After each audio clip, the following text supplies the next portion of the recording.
3, 2, 1. Bienvenidos a mi canal.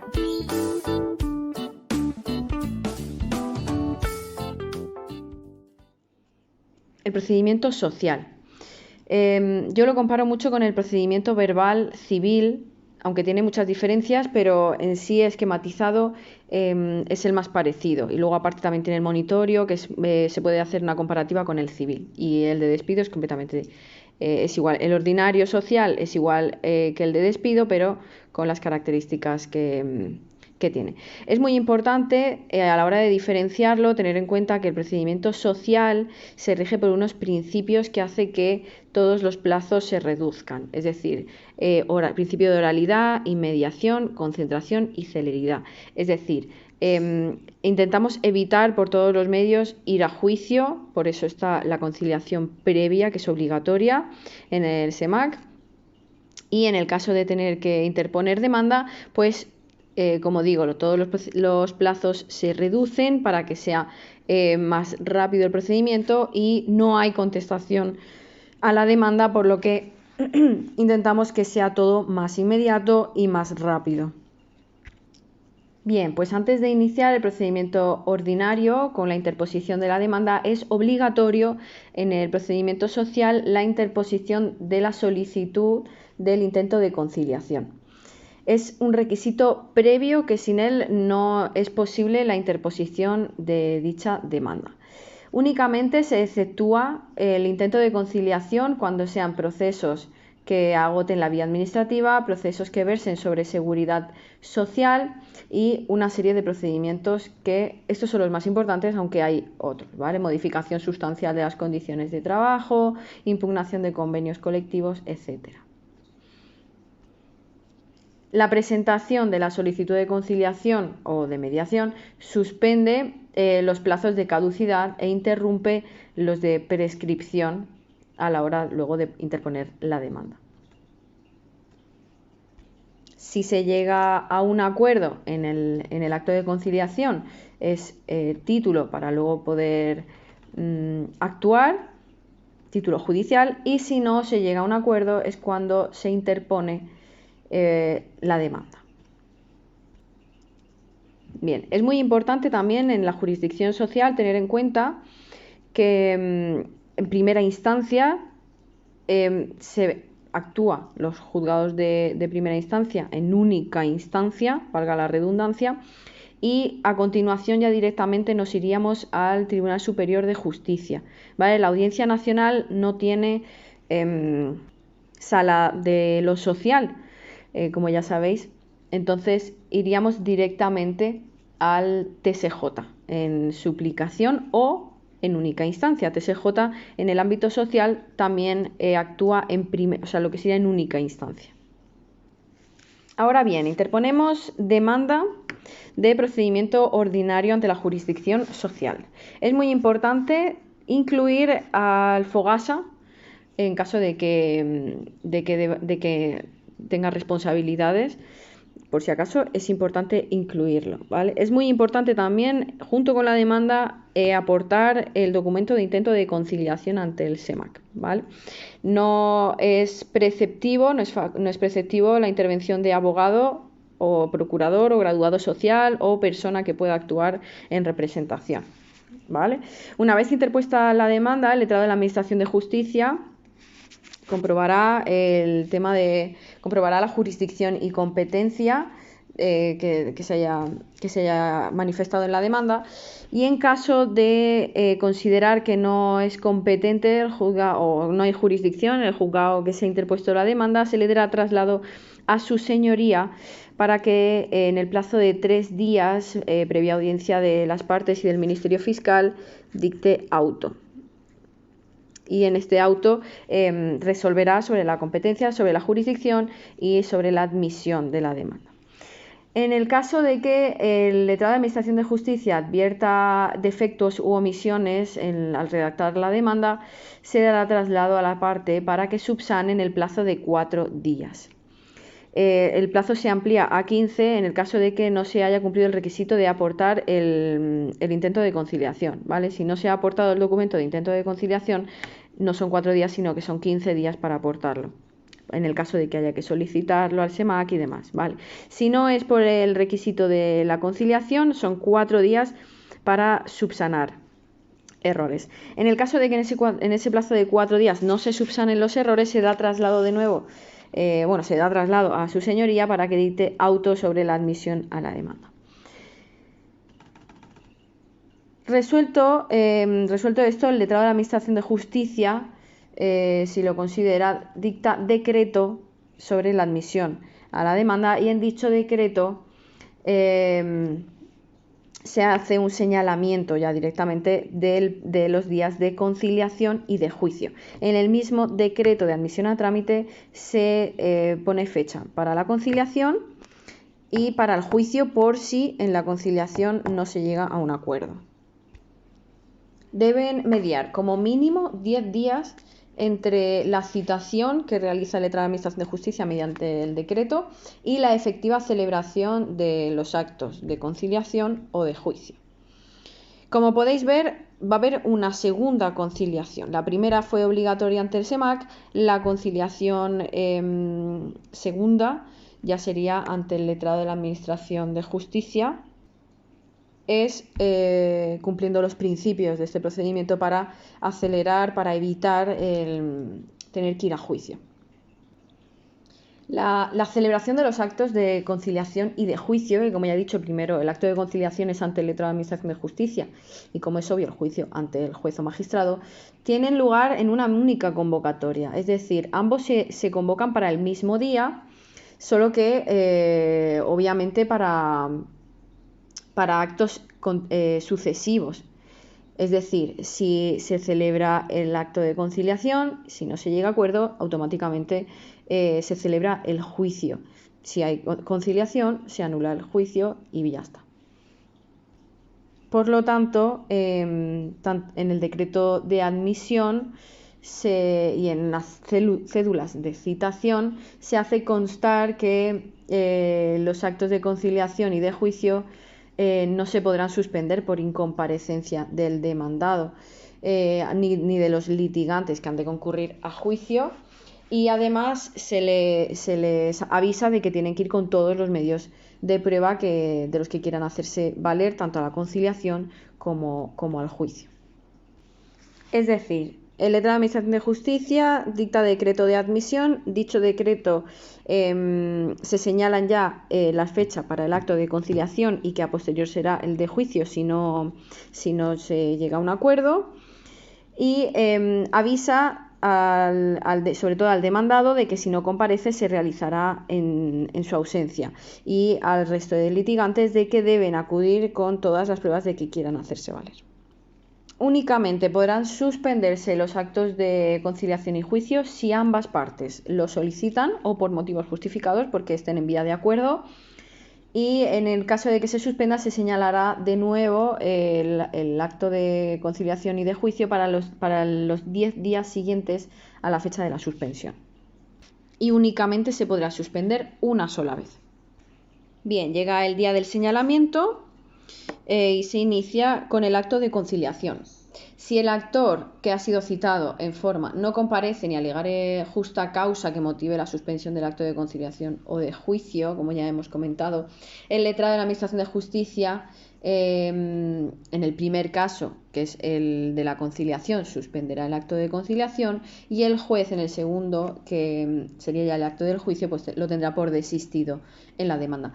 A diferencia, si la incomparecencia injustificada es del demandado, es decir, que el demandado no acude, pues no impide la celebración de los actos de conciliación y juicio y continúan sin necesidad de declarar su rebeldía.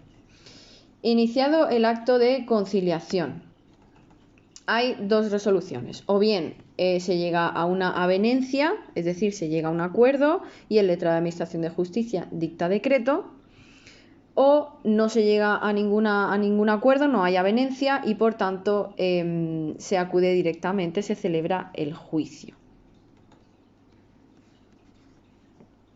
En primer lugar, se resolverán las cuestiones previas que puedan formular las partes, así como recursos o otras incidencias pendientes de resolución. y a continuación el demandante se ratificará o ampliará la demanda y el demandado, como ya sabéis, como no hay contestación, no hay una fase de contestación a la demanda, pues en este momento el demandado contestará afirmando o negando concretamente los hechos de la demanda y alegando cuantas excepciones estime procedentes. En este caso, el demandado solo puede formular reconvención si la ha anunciado en la conciliación previa, si no, no puede formular reconvención. A continuación se practicará la prueba y las partes o sus representantes formularán oralmente, porque uno de los principios, como ya he dicho, es la oralidad. Las partes formularán oralmente sus conclusiones de un modo concreto y preciso. Importante, en el plazo para dictar sentencia, que es de 5 días, el juez podrá acordar la práctica de cuantas pruebas estime necesaria, es decir, las diligencias finales. Esto es muy importante. ¿Por qué? Porque si lo comparamos con el procedimiento civil, las diligencias finales se acuerdan mediante auto, ¿vale? En este caso, no. Es el único procedimiento en el que las diligencias finales se acuerdan mediante providencia, en el plazo de dictar sentencia, que son los 5 días. ¿Vale? En dicha providencia se fija el plazo dentro del cual se ha de practicar la prueba que no ha sido posible practicar en el juicio, pues se practica en las diligencias finales.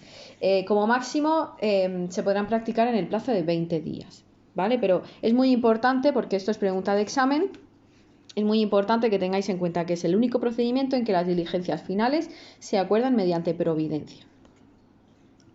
Ahora bien, una vez finalizado el procedimiento mediante sentencia, tenemos las opciones de recurso. Entonces, tenemos recurso de suplicación ante el Tribunal Superior de Justicia. Como ya sabéis, no vamos a la audiencia provincial, vamos al TSJ y, agotada la vía del TSJ, tendríamos recurso de casación ante el Tribunal Supremo. Postulación, importante, nunca es obligatorio procurador, ni siquiera para recurso. Pero en primera instancia no necesitábamos la intervención de abogado ni graduado social. Sin embargo, para recurso de suplicación sí tendremos que ir con abogado o graduado social, y para recurso de casación sí será obligatorio ir con abogado. Preguntas importantes o puntualizaciones importantes que pueden caer en preguntas de examen y que han caído sobre las pruebas a practicar tanto en la conciliación como en el acto de juicio. Se podrá solicitar con al menos 5 días de antelación a la fecha de juicio las pruebas que, habiendo de practicarse en el mismo juicio, requieran diligencias de citación o de requerimiento. 5 días de antelación para aquellas pruebas que se tengan que citar a alguien o requerir a alguien. Por otro lado, en el interrogatorio de las partes, las preguntas para la prueba de interrogatorio de parte se propondrá verbalmente, sin admisión de pliegos. Esta pregunta ha caído muchas veces, muy importante. Las preguntas para la prueba de interrogatorio de la parte se propondrán verbalmente, sin admisión de pliegos. Luego, en cuanto al interrogatorio de testigos, no se admitirán escritos de preguntas y repreguntas para la prueba de interrogatorio de testigos. Los testigos no podrán ser tachados y únicamente en conclusiones las partes podrán hacer valer las observaciones que sean oportunas respecto de las circunstancias personales y de la veracidad de sus manifestaciones. Y por último, en los procesos de discriminación por razón de sexo, corresponderá al demandado la aportación de una justificación objetiva y razonable suficientemente probada de las medidas adoptadas y de su proporcionalidad. Estos puntos en cuanto a la prueba no es tanto lo que a nivel de entendimiento, sino más bien a nivel de comprensión lectora de lo que te van a preguntar en el examen. Es decir, en el examen te van a preguntar textualmente lo que te dice la ley. Por eso hago mucho hincapié en estos puntos sobre la prueba, porque hacen las preguntas tal cual lo acabo de comentar, ¿vale? Bien, ya os he comentado los recursos contra la sentencia, pero contra providencias, autos, diligencias de ordenación y decretos también tenemos recursos, ¿vale? Tenemos el recurso de reposición. Ahora bien, hay que diferenciar. Contra todos los autos y providencias se podrá interponer recurso de reposición, contra todos.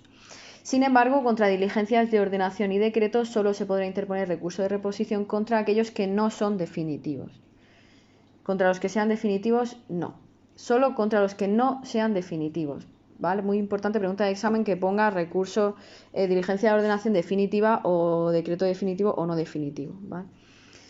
La interposición del recurso de reposición no tiene efectos suspensivos respecto de la resolución recurrida y no habrá lugar a recurso de reposición contra tanto providencias, autos, diligencias de ordenación y decretos que se dicten en los procesos de conflictos colectivos.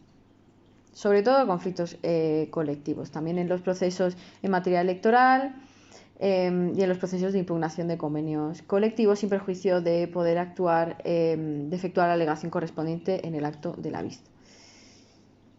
En plazo para interponer recurso de reposición.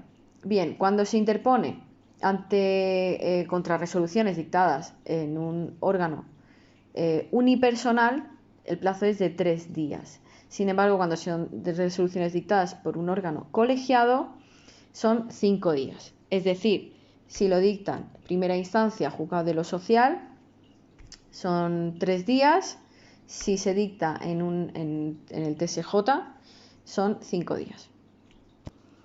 Si no se admite el recurso de reposición interpuesto contra diligencias de ordenación y decretos no definitivos, se dictará decreto de inadmisión ante el que se podrá interponer recurso directo de revisión. Si se inadmite el recurso de reposición interpuesto contra autos y providencias, se dictará providencia de inadmisión, la cual no será recurrible. Ahora bien, si se admite recurso de reposición, ya sea ante diligencias de ordenación y decretos no definitivos o contra autos y providencias, se dará traslado a las partes para alegaciones en el plazo de 3 o 5 días, según si es un órgano unipersonal o colegiado, y se dictará resolución. Si fuese un auto o providencia, se dictará auto por el juez o magistrado que no será recurrible.